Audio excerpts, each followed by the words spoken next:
Welcome to the deep dive. So today we're going to be cutting through a really quiet but incredibly powerful cultural idea. The one that basically tells us that real strength means emotional silence.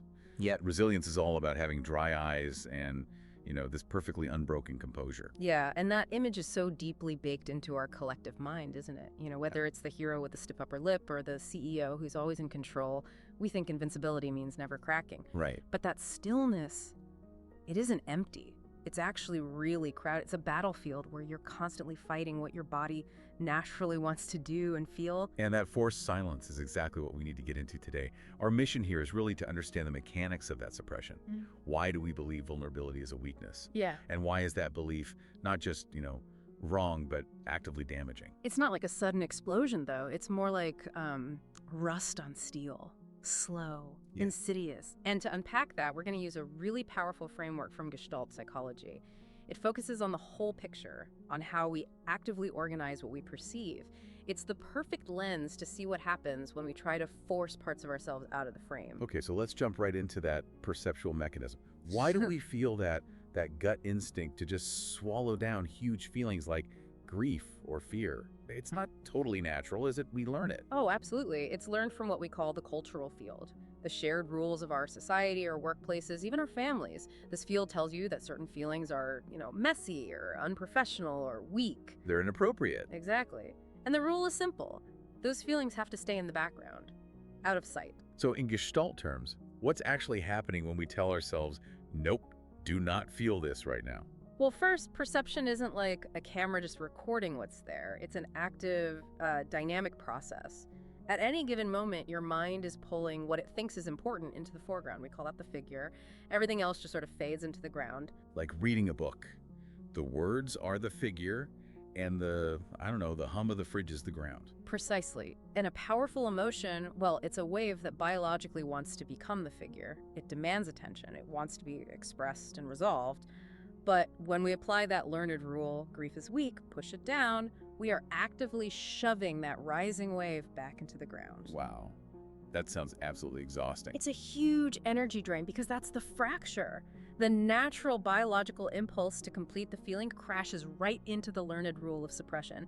And when you force it into the background, you haven't deleted it. You've just frozen it mid-motion. You've deformed the whole field. That immediately makes me think of trying to dam a river.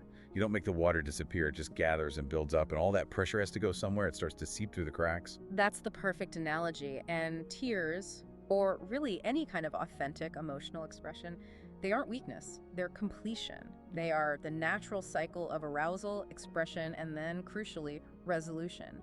It's the body finishing its business with an event. So if you stop that from happening, you're left with what you call an unfinished gestalt.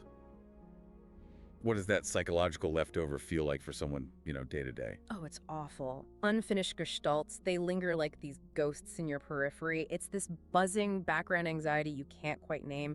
They're constantly tugging at your attention, draining energy you need for right now, and they even distort your judgment. It's like an emotional hangover you can't trace back to anything. Exactly. Because the energy was never discharged, your system is constantly working to keep that dam from breaking. I think everyone listening knows that breakthrough moment. You're having some tiny argument about, like, the TV remote or a sock on the floor, and suddenly you find yourself screaming with a rage that is just completely out of proportion. That's it. The rage has nothing to do with the sock. That is the pent-up energy from some old, unfinished business finally finding a weak point and blowing through. It's old sadness, old injustice that never got a safe release, and it's demanding closure through this tiny, trivial trigger. But isn't there a risk of romanticizing tears by calling them completion? I mean, surely there are times when suppression is necessary, right? Like a first responder at a crisis. That's a critical distinction. Functional restraint is temporary. It's a delay, not a denial. A surgeon has to function, yes, but they process it later. Harmful suppression, on the other hand, is a profound disturbance in the field of perception itself. You're not delaying the feeling, you're denying it ever existed. So you're locking the whole system down. You are. You're creating what we call figure ground rigidity. When that sorrow is pushed into the background so forcefully, it becomes this unformed tension. The boundary between you and the world becomes rigid. You stop adapting. You start operating under immense strain. And this is where the system starts to, well, leak, as we said before. The pressure has to escape somehow. Precisely. And that's where you get so many of the symptoms we see everywhere. The system is trying to discharge the unexpressed sorrow, but it's only got these indirect channels. So it comes out as chronic insomnia because your brain is working overtime to keep the dam from breaking. Or it's that constant irritability where any little thing sets you off. What about the other side of that coin? The people who just become hyper-competent. Yeah. The workaholics who seem so detached and efficient. That's a classic form of leakage. Hypercompetence becomes a numbing agent. If you're constantly busy, constantly striving for external control, you just don't have the time or space for that difficult internal feeling to rise up. Work becomes a very socially acceptable way to self-medicate. But it always, always leads to burnout. And this connects to that idea of isomorphism, right? The idea that what's inside is mirrored on the outside. Yes, exactly. It's the idea that our inner splits show up in our physical bodies. If you're constantly holding back words or feelings, where does that energy go? It often shows up as chronic jaw tension or shallow breathing or just this bone-deep fatigue. The body knows something is incomplete. Can you give us a concrete example of that? Sure. Think of the executive who prides himself on being emotionally unbreakable. He never lets himself feel the weight of his decisions. Psychologically, he's incredibly controlled, but physically, he has chronic neck and shoulder pain that nothing can fix. The rigidity in his personality, the refusal to bend, is literally mirrored in the rigidity of his muscles. He's bracing against himself. It's just incredible how we've culturally twisted this. You think back to, say, the ancient Greeks. Achilles weeping for Patroclus was seen as proof of his great humanity. Now we've somehow confused that kind of emotional stillness with strength. And that confusion is lethal to our well-being. Because when we train ourselves to ignore our own tears, we're actually training our entire perceptual system to filter out vulnerability as a valid human experience. We just narrow our bandwidth of what it means to be human. So we're basically filtering reality based on this faulty equation. Strength equals dryness. We are.